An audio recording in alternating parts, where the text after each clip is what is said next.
அனைவருக்கும் விஜய் வெங்கட்டின் அன்பான வணக்கங்கள். ஆசிரியர் சுஜாதா அவர்கள் எழுதிய பேசும் பொம்மைகள் என்ற கதையினுடைய முதல் பகுதி. ஆட்டோவுக்கு கொடுத்துவிட்டு கலைந்த கூந்தலை சரி செய்து கொண்டு வளாகத்துக்குள் நுழைந்தாள். கான்கிரீட் வட்டத்தில் கொடி கம்பத்தில் காற்றில்லாமல் கொடி துவண்டிருக்க, புல்வெளி சுத்தமாக கொறிக்கப்பட்டு நடுவே பதிந்த கூழாங்கற்கள் JDH என்று ஆங்கிலத்தில் பகர்ந்தன. கட்டிடம் கவிழ்ந்த பாவடிவத்தில் அவளை கட்டிக்கொள்ள கூப்பிடுவது போல தோன்றியது. அவள் உள்ளே நுழைந்ததும் மூச்சு திணற அணைத்து கொள்ளப் போகிறது என்ற பதற்றம் ஒரு கணம் அவள் மனத்தில் மின் வெட்டியது. கட்டிடத்தின் இடக்கை அருகில் கார்கள் நின்று கொண்டிருந்தன. குறுக்கே நடந்தவரை அணுகி, இந்த அலுவலகம் எங்கே இருக்கிறது என்று அழைப்பு கடிதத்தை காட்டினாள். அந்த ஆசாமி பையிலிருந்து கண்ணாடி எடுத்து மாட்டிக்கொண்டு கடிதத்தை பார்த்து, CMR, ஓ இப்படியே போகிறது, லிஃப்ட் தெரிகிறது, அதில் 3ஆவது மாடிக்கு போய் கேட்குறது, தேங்க்ஸ் என்றாள். வேலைக்கு இன்டர்வியூவா? டா உடைந்து விடும் போல உச்சரித்தார் அந்த மலையாளத்துக்காரர். ஆமாம், பெஸ்ட் ஆஃப் லக். இதற்குள் சுனில் வருவதை பார்த்து முகமலர்ந்தாள். சாரி லேட் ஆயிடுச்சு. Thanks sir, I will take care of her என்று அவளை லேசாக அணைத்து கொண்டு லிஃப்ட் பக்கம் அழைத்து சென்றான். எப்படி இருக்கே? பதற்றம். ரிலாக்ஸ், வேலை கிடைக்காட்டி என்ன, வேற வேலை இல்லை, வேலையே வேண்டாம். ஏன்? இப்படி நீ அழகாக இருந்தாலே போதும். அவனை ஆயாசத்துடன் பார்த்து, இந்த போக்கே சரியில்லை, நான் என்ன கடை பொம்மையா? பின்ன? தன் கைப்பையால் அவனை மண்டையில் நெத்தினாள். லிஃப்டில் கிடைத்த தனிமையில் அவளை 2ஆம் மாடிக்குள் முத்தமிட முயன்று தோற்றான். கதவு திறந்ததும், இப்படியே நேரா போ, பச்சை போர்டு தெரியுது பாரு, அதில் நுழைஞ்சா கோம்ஸ்னு பயங்கரமாக ஒரு அம்மா உட்காந்துருப்பாங்க, அவங்கக்கிட்ட கடிதத்தை காட்டு. அவள் சுற்றிலும் பார்த்து, ஆஸ்பத்திரி மாதிரி இருக்கு. ஆஸ்பத்திரியைச் சேர்ந்த ஆராய்ச்சி கேந்திரம். CMRனா? Centre for mind research. நெட்டுரு பண்ணிடு. கதவு சார்த்து முன் புன்னகையை உடன் அனுப்பினான் சுனில். உள்ளே 15 பெண்கள் வீற்றிருந்தவர்கள் ஒரே சமயத்தில் இவளை வினோதமாக பார்த்தனர். 15 தினிசில் பெண்கள் நீலக்கூந்தல், வெட்டுக்கூந்தல், சல்வார், பெரிய பொட்டு, சின்ன பொட்டு, பொதுவாக அனைவருக்கும் மேலுதட்டில் வியர்வை. ஒரே ஒரு புராதன மின்விசிறி அந்த கோம்ஸ் என்கிற இந்திய பெண்மணிக்கு மட்டும் விசுவாசமாக இருந்தது. அவளிடம் கடிதத்தை கொடுக்க அவள் அதை அடியில் சொருகிவிட்டு, உட்கார், கூப்பிடுவார்கள். எதிர்கதவு திறந்து ஒரு பெண் வெளிவர ஒரு பெண் உள்ளே சென்றாள். அனைவரும் பெண்கள். விளம்பரத்தில் அப்படி குறிப்பிட்டதாக நினைவில்லை. காலி இடத்தில் உட்கார்ந்து கொண்டாள். அக்கா இங்கேயா வேலை பார்த்தாள்? அக்கா தடாலடி பண்ணிவிட்டு போய்விட்டாள். அந்த தினம் தெளிவாக ஞாபகம் வந்தது. மாயா, நான் மேனகா பேசுகிறேன். என்னக்கா, எங்க நீ? மாயா, எனக்கு கல்யாணம் ஆயிடுத்து. எங்கேருந்து பேசுகிற? யாரு? பம்பாயிலேருந்து பேசுகிறேன். அமெரிக்கா போயிட்டு இருக்கேன். மாயா, நான் விவரமாக எல்லாம் கடிதாசில் எழுதுகிறேன், நீ அப்பா அம்மாவை தேட சொல்லாத. யாருக்கா கல்யாணம் பண்ணிண்ட? எல்லாம் விவரமாக எழுதுகிறேன், நீ எப்படியாவது அப்பாவை கவலைப்பட வேண்டாம்னு சொல்லிடு. அக்கா நீயே பேசுகிற அக்கா, ஃபோனை கொடுக்குறேன். இல்லை, பிளேன் புறப்பட போகிறது. பின்னணியில் ஜெட் விசில் கேட்டது. Maya, good bye Maya, love you Maya. கதவை திறந்ததும் திடுக்கிட்டாள். உள்ளே பெரிய மேசைக்கு அந்த பக்கத்தில் 6 பெரிய மனிதர்கள் அமர்ந்திருந்தார்கள். அனைவரும் அவளையே பார்த்து கொண்டிருக்க, மேசை மேல் ஒரு பிளாஸ்டிக் தலை வைத்திருந்தது. மெல்ல அவர்களை அணுகினாள். உட்காருங்க, உங்கள் பேரு என்று கேட்டது ஒரு திசை. மாயா. ஜஸ்ட் மாயா? கூட ஏதும் பேர் இல்லையா? மாயா ரங்கநாத். எங்கள் அப்பா பேர் ரங்கநாத். மாயா இயந்திரத்தனமாக தன் சான்றிதழ்களையும் பட்டயங்களையும் பையிலிருந்து விடுவித்து நடுங்கும் கரங்களால் அவர்களிடம் தந்தாள். அதுக்கெல்லாம் இப்போ தேவையில்லை, ரிலாக்ஸ் மாயா. குரல் வந்த திசையில் அவருக்கு 45 வயது இருக்கும்.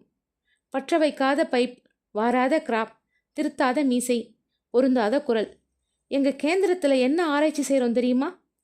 மாயா தயக்கத்துடன் தெரியாது என்றாள். அது எங்களுக்கே தெரியாதே என்று அட்டகாசமாக சிரித்தார்.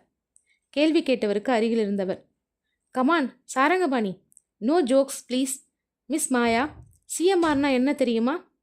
Centre for mind research. Very good, எப்படி தெரிஞ்சது? உள்ளே வரப்போ வெளியில் போர்டு மாட்டியிருந்தது என்றார் சாரங்கபாணி. அதான் சார் உண்மை, மன்னிச்சிருங்க, எனக்கு இந்த இடத்தை பற்றி ஏதும் தெரியாது. வேர்ட் ப்ராசஸிங் தெரியுமா?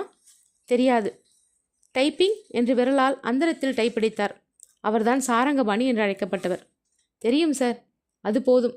மைண்ட் ரிசர்ச்னா என்ன? மனசுக்குள்ளே ஆராய்ச்சி பண்ணுறது என்று சாரங்கபாணி சொல்லி கார் கிளம்புவது போல சிரித்தார். சாரு ப்ளீஸ். மனசை பற்றி ரிசர்ச் பண்ணுறதுன்னு என்றாள் மாயா. குட். மனசு எங்கே இருக்குது? அவள் மலங்க மலங்க பார்த்துவிட்டு மூளைக்குள்ளன்னு நினைக்கிறேன். அவர் தன் எதிரே இருந்த பிளாஸ்டிக் தலையை பிளந்து திறந்தார். உள்ளே ரோஜா நிறத்தில் மடிப்பாக இருந்ததை காட்டி, இது என்ன? இதான் இது. உன்னை நான் எங்கேயோ பார்த்துருக்கேன். இதுக்கு முன்னாடி இந்த இன்டர்வியூவுக்கு வந்திருக்கியா மாயா? இல்லை சார். பின்ன நான் உன்னை எங்கே பார்த்துருக்கேன்? மாயா சற்று தயங்கி, என் சிஸ்டர் மேனகா இங்கே வேலை பார்த்துக்கிட்டு இருந்தா சார். அப்படி சொல்லு. மேனகா சிஸ்டரா நீ? அவள் இப்போ எங்கே இருக்கா? அமெரிக்காவில் சார்.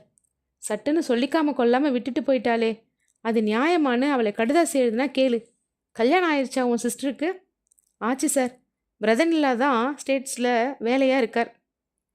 உனக்கு? இல்லை சார், ஆக போகிறது. Who is the lucky man? இந்த ஆஃபீஸில் தான் சார். அட, கிட்ட கிட்ட வரியே. யாரு? சுனில்னு ரிசர்ச் அசிஸ்டண்ட்டா? அட சுனிலா, அடி சக்க. பின்ன என்ன, நம்ம குடும்பத்தையே சேர்ந்தவ நீ. உனக்கு வேலை இல்லாமலா? எப்போ ஜாயின் பண்ணுவ?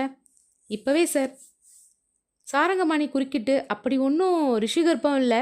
நீ 1ஆம் தேதி வந்தால் போதும். என்ன நிரு? நிரு என்று அழைக்கப்பட்டவர், ஏன் நாளைக்கு ஜாயின் பண்ணால் கம்ப்யூட்டர் வேண்டாம்னு சொல்லுமா? ஆஃபீஸில் சில விதிமுறைகள் இருக்கு இல்லை? மாயா, நீ 1ஆம் தேதி வந்தால் போதும். Thanks sir.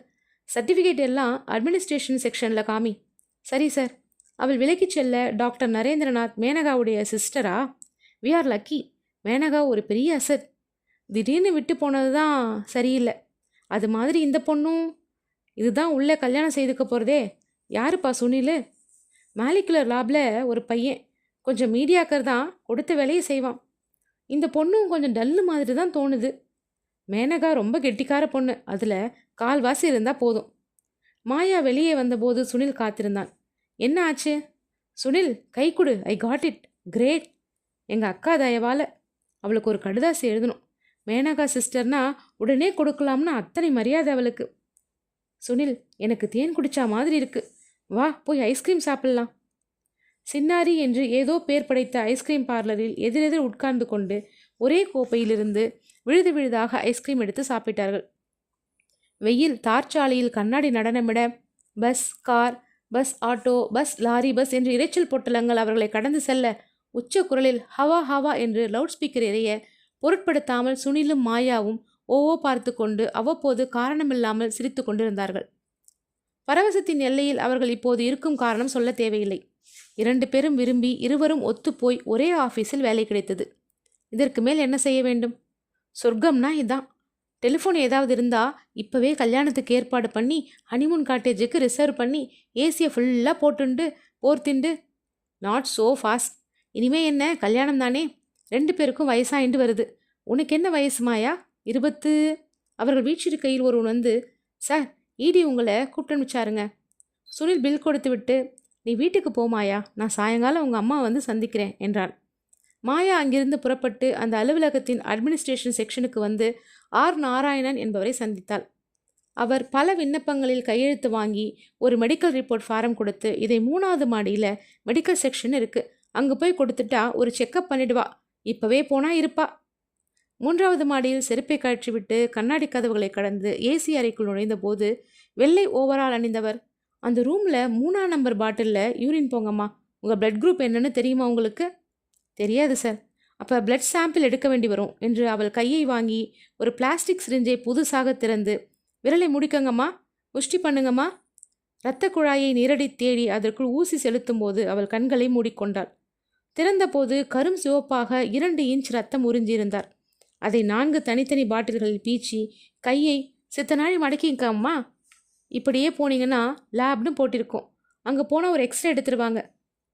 இத்தனை டெஸ்ட்டா? ஆமாம்மா, எங்கள் லேபில் சேர்கிறதுக்கு முன்னாடி யாராக இருந்தாலும் இந்த டெஸ்ட் எடுத்துக்கணும், டைரக்டர் உட்பட. டைரக்டர் பேர் என்ன? நரேந்திரநாத். தெரியாது. இன்னைக்கு தான் சார் இன்டர்வியூ. அப்படியா? வேலை கிடைச்சிதா? கொடுத்துட்டாங்க. You are lucky. நகைகளை கழற்றி கைகளை பின்னிடுப்பில் கட்டிக்கொள்ள சொல்லிவிட்டு எக்ஸ்ரே எடுத்தார்கள். ஒரு பெண்மணி அவளை மார்பு சட்டையை நீக்கி மார்பகங்களை பிடித்து பார்த்தபோது சிரிப்பு வந்தது. கல்யாணம் ஆயிடுச்சாமா? இல்லைங்க. Any pregnancy? ஜோக் அடிக்கிறீங்களா? அவள் அதை மதிக்காமல், உங்கள் வீட்டில் யாருக்கும் காக்கா வலிப்பு, asthma, ischemic carditis, diabetes, meningitis, மாங்கோலோரைட்டிசம், பார்க்கின்சன் டிசீஸ், பட்டிலாக சொல்ல சொல்ல இல்லை இல்லை என்று சொல்லிக்கொண்டே வந்தாள். அவ்வளவுதானே? இல்லைம்மா, கைனகாலஜிஸ்ட், சைக்காட்ரிஸ்ட், எண்டாக்ரினாலஜிஸ்ட்னு டெஸ்ட்டு பாக்கி இருக்குது. இஜி, இசிஜி. எதுக்குங்க இத்தனை டெஸ்ட்டு? எல்லாமே மாமூல் ரூட்டீன். பயப்படாதே, என்ட்ரி லெவலில் எல்லாருக்குமே இது உண்டு. உட்காருமா. சுனில் சொன்ன பெண் நீதானே? ஆமாம். சுனில் நல்லவர், எல்லாருக்கும் உதவுவார். ஆமாம். வீட்டுக்கு போய் அம்மாவிடம் சொன்னபோது ரொம்ப சந்தோஷம். மீனுக்கு லெட்ரு போடு. அப்பா, எத்தனை சம்பளமா என்றார். கேட்டு வச்சுக்கலப்பா. What sort of girl you are? Company பேர் என்ன சொன்னேன்? கம்பெனி இல்லைப்பா, ஒரு லேபு, ஆராய்ச்சி சாலை. அக்கா இருந்தாளே. கவர்மெண்ட்டா? செமி கவர்மெண்ட்ப்பா. சம்பளம் சொன்னேனேப்பா, இன்னும் சரியாக தெரியல.